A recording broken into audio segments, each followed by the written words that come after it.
नमस्कार, आदाब और हेलो दोस्तों, कैसे हैं आप सब। आजकल मार्केट में नए नारे गूंज रहे हैं। ऐसे हैं कुछ। कृष्ण लला हम आएंगे, माखन वहीं खिलाएंगे, महादेव हम आएंगे, जल वहीं चढ़ाएंगे। सुना सुना सा लग रहा है ना। दरअसल बाबरी मस्जिद को तोड़ते हुए भी कुछ इसी तरह के नारे लगे थे। राम लला हम आएंगे, मंदिर वहीं बनाएंगे। देश में इस समय एक नहीं दो दो बाबरी मस्जिद जैसी शर्मनाक घटनाएं देश के भगवा आतंकी अंजाम देना चाहते हैं।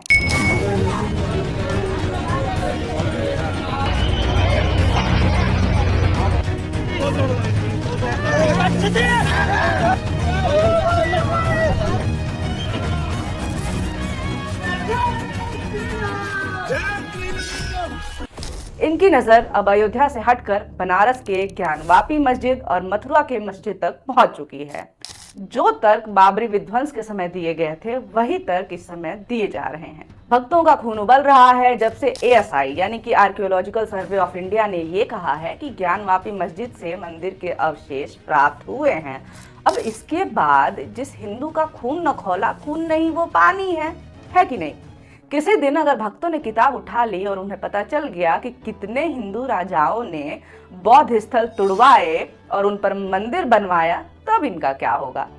खैर, एक उम्मीद थी कि लंबी लड़ाई के बावजूद, शर्मनाक इतिहास के बावजूद, कम से कम राम मंदिर बन जाने के बाद कुछ दिनों तक ही सही थोड़ी शांति तो आएगी। हालांकि ये उम्मीद मूर्खता ही थी। क्या आपको सच में लगता है कि मामला केवल राम जन्मभूमि का है? क्या आपको सच में लगता है कि ये केवल मंदिर के लिए बेचैन थे?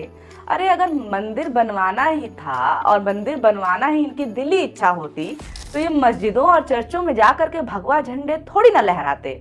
मोदी जी ने इतना बड़ा मंदिर बनवाया, पर भक्त हैं कि अभी भी मस्जिद ही जा रहे हैं। मंदिर बनने के बाद से देश भर से ऐसी घटनाओं की बाढ़ आ गई जहां जय श्री राम बोल करके भक्त गुंडई करते नजर आए।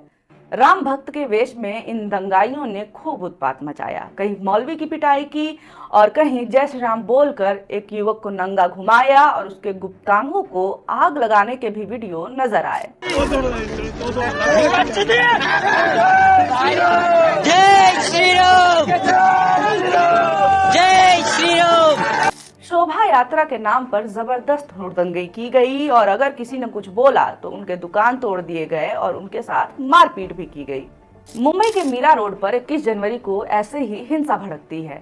खबर चलती है कि शोभा यात्रा पर धर्म विशेष के लोगों ने किया पथराव। मुस्लिम बहुल इलाके में राम भक्तों पर पथराव।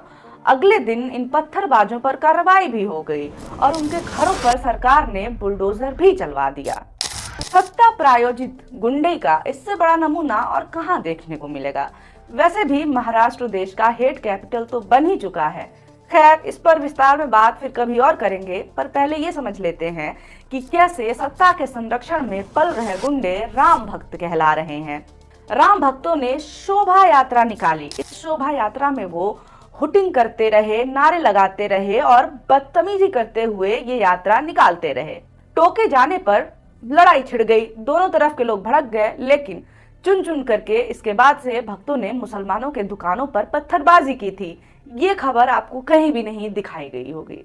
गुंडों द्वारा दुकानें तोड़ना कम था, इसलिए सत्ताधीशों ने अपना आतंक का आधिकारिक हथियार बुलडोजर भिजवाया और चुन चुन करके इलाके के मुसलमानों के दुकान और मकान गिरा दिए गए।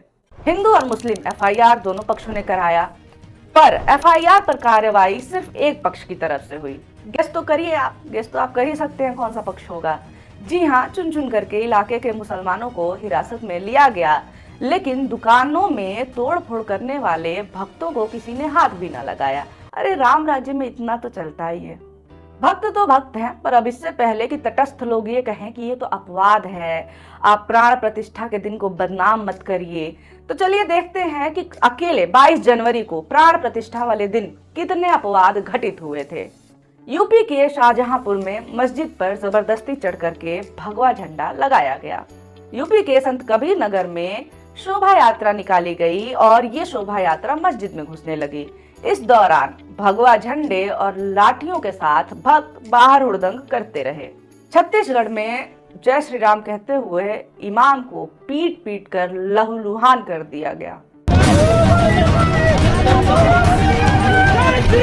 जय श्री राम,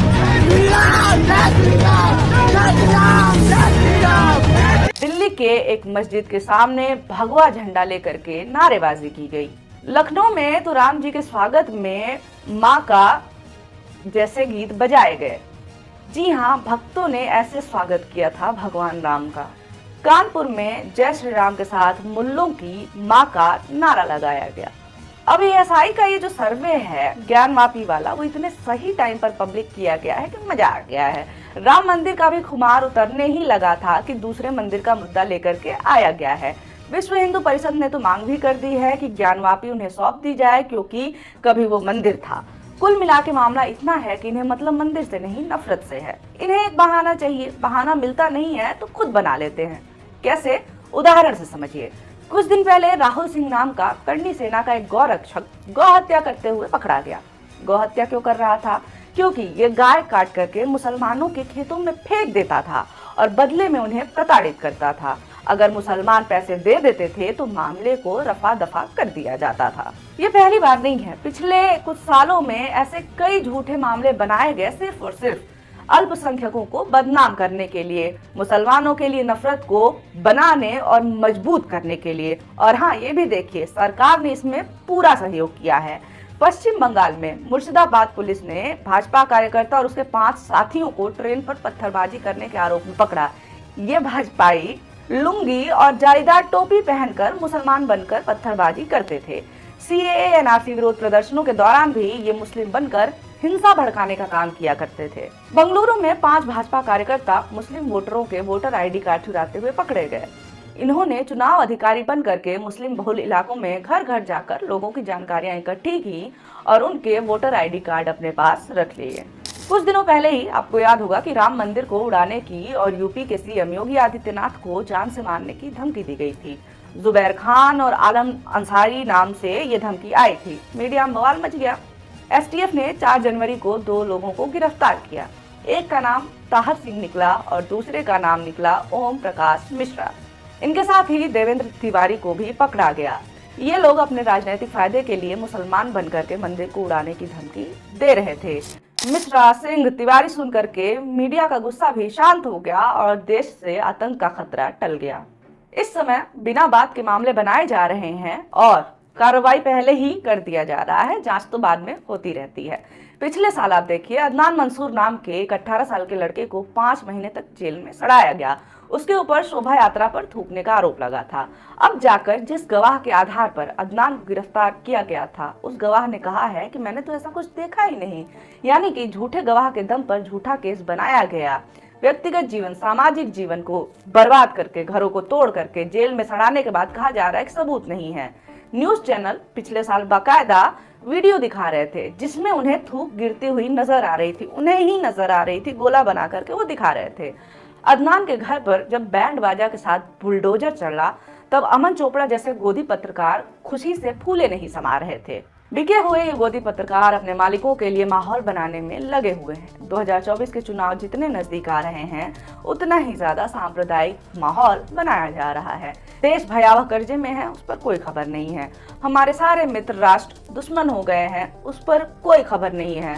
हाँ, न्यूज चैनल अपने शो के बैकग्राउंड में भजन चला रहे हैं क्योंकि राम जी कहीं चले गए थे और उन्हें मोदी जी वापस लेकर आए हैं। और जहाँ पे भक्ति के नाम पर गुंडई और गालियां चल रही हों, राम जी तो वहां से चले ही जाएंगे ना। खैर, बहुत शुक्रिया, बहुत धन्यवाद ये वीडियो देखने के लिए। वीडियो अच्छा लगा हो तो लाइक जरूर कर दें। और हाँ, अगर ऐसे वीडियोस आप और देखना चाहते हैं और मुझे सपोर्ट करना चाहते हैं तो चैनल को सब्सक्राइब जरूर करें। धन्यवाद।